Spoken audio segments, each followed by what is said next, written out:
Another week, another close game. The Chiefs are keeping the trend going. Well, both trends actually. Winning and doing so within the final snaps. Kansas City snagging their historic 9th straight AFC West title with a 2-point win over the Chargers for an LA sweep this regular season. We're going to break down another nail-biter by the reigning Super Bowl champs who stay on the hunt for that 1 seed now. What is up, Chiefs Kingdom? Happy Victory Monday. I'm Hayley Lewis, and this is Chiefs News Daily. I barely have a voice from screaming so much of the game last night as Kansas City squeaked past the Chargers to improve to 12-1 on the season, taking home another division title. Only the Patriots, with 11 straight in the AFC East from 2009 until 2019, compiled a longer streak. So Kansas City now has won 12-plus games in 6 of the last 7 seasons. No other team has done that. More than 3 12-win seasons since 2018. So let's talk about the dominance now. But first, give us a like and subscribe right here on the KCSN YouTube channel. And let's get into it. Before we get into all the Monday news, I got to bring you some headlines that happened over the weekend. So here's what you need to know. As we reported on Friday, wide receiver Mecole Hardman was listed as questionable heading into last night's game. Now, following practice on Friday, head coach Reid shared that Hardman sustained a knee injury before the team's on-the-field work.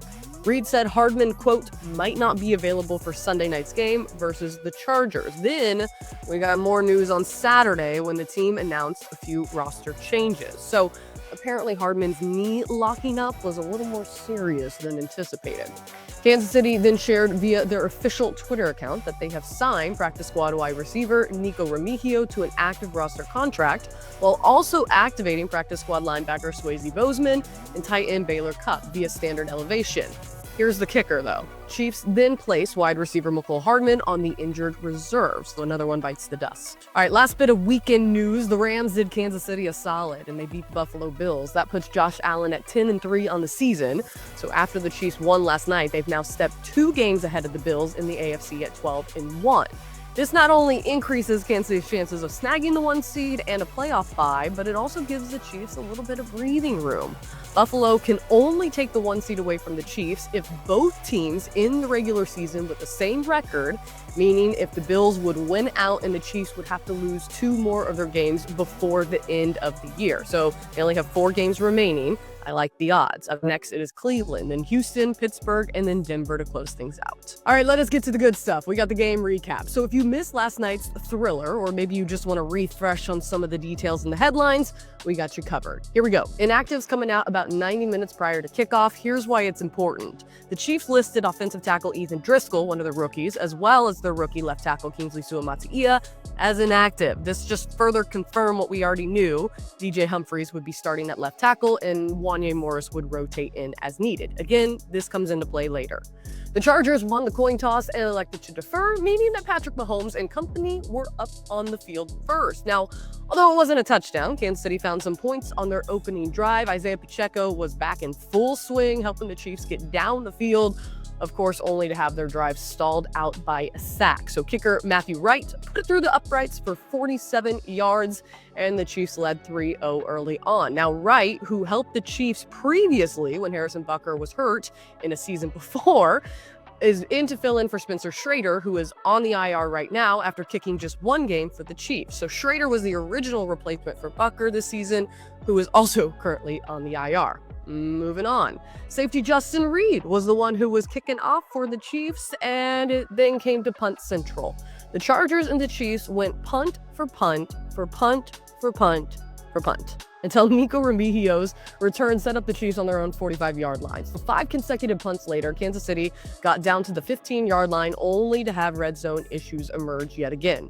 Kansas City settled for a field goal by Wright. They made it 6-0 in the second quarter. Now the punts continued to plague both teams until finally the Chiefs found the end zone. Much thanks to a great haul brought in by DeAndre Hopkins, Kansas City put 7 on the board after 2 minutes and 41 seconds, covering 77 yards. So with about 47 seconds left on the clock, the Chargers couldn't get anything done, and the score sat at 13-0 as both teams went off to the locker room. All right, second half we go. On to the third quarter. For the first time all game, the Chargers were able to find the red zone, and they finished with a touchdown run by Gus Edwards that took almost 8 minutes off the clock. So LA cut away at their deficit to make it 13-7. Now the Chargers forced a 3 and out, and they got right back on the field and right back to work. Justin Herbert marched his team down the field to find the end zone on back-to-back drives. This time, Quentin Johnson pulled in the 4-yard pass to take the lead. Los Angeles on top now, 14-13, as they held the Chiefs scoreless in the third quarter. So we go to the fourth quarter, only one more to play in this one. A penalty on the offensive line, shocker, shocker, followed by a contested pass. Hopkins was unable to pull in. The Chiefs had to set up in field goal position again. This time, Wright nailed the 50-yarder, which gave the home team the lead once more, make that 16-14 Kansas City. So with about 13 to go in the game, the Chargers found the red zone again. But this time, Turk Wharton killed the drive by sacking Herbert and forcing the field goal. So out comes Cameron Dicker, making the kick from 37 yards out for a 17-16 lead over the reigning Super Bowl champs. Now, Turk did close out the night with 2 sacks.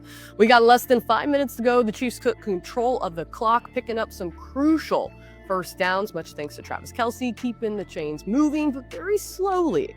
After exhausting all their timeouts, the Chargers were just along for the ride. The Chiefs set up in field goal position from 31 yards out, and Wright's kick held the entire stadium on edge as it doinked off the left upright and in. The kick was good, and the Chiefs would win. The final score 19-17. Mahomes faced pressure on 17 of his 47 dropbacks, according to PFF's live grading. He finished 5 of 14 for 66 yards and an interception on those plays. Now, Mahomes is 8-2 when playing the league's #1 scoring defense in his career. He is 21-3 when facing a top 5 scoring defense. So the Chiefs pick up their 9th straight AFC West title with the win and swept the Chargers during the regular season.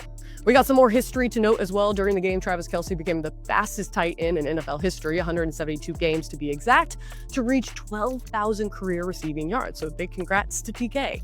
As for injuries during the game, left tackle DJ Humphries and cornerback Joshua Williams both left the game due to injuries and did not return.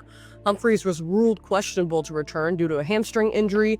Williams was designated as questionable after being knocked out of the game with a chest injury. Now, more updates from Coach Reid coming up next. All right, let's get to some business as usual. You know the drill. It's Victory Monday. Coach Reid is going to talk with the media via Zoom, wrapping up Week 14 with his final thoughts and answering some questions. So the Chiefs are now going to take their game on the road. Cleveland is up next. It's another Sunday game, but thank God the kick is at noon.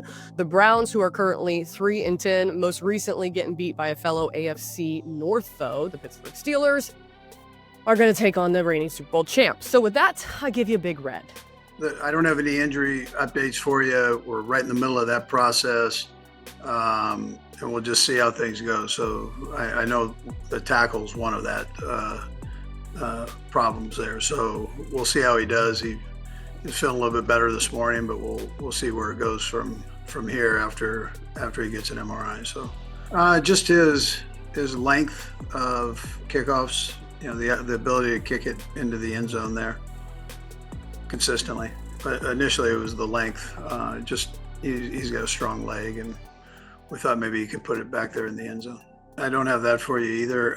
He did come in feeling better today, but we've just got to get the evaluation. I'll meet with Rick here after we're done and see where we're at with all that. Yeah, he was a good player when he was here. You know, he came out of Oregon State with the ability to return and play corner, and then he developed into a starting corner in the league, and he's had a nice career for the last how many years, and so it was the ability to add a little depth to that spot, and we'll just see how things work out, see kind of where he's at today, and but he would be a welcomed addition if it all works out. Yeah, it's unique. It's a unique year. They're all unique. This one's unique from the standpoint that we've had a lot of close games, and we've been able to battle through some things to get these victories, and I'm sure we'll continue to do that. One of the things I came out of training camp with was that kind of senior leadership, mentally tough guys, and I think some of that's carried over to the newer additions, and they see how we do things, and they try to work themselves into it. And yeah, we don't have as many reps with the guys, but they kind of take on that personality, and they work through it the best they can. All right, so we're going to have to wait and see if DJ Humphrey's injury status is going to look like later on in this week. You heard Andy Reid talk about the potential signing of cornerback Steven Nelson.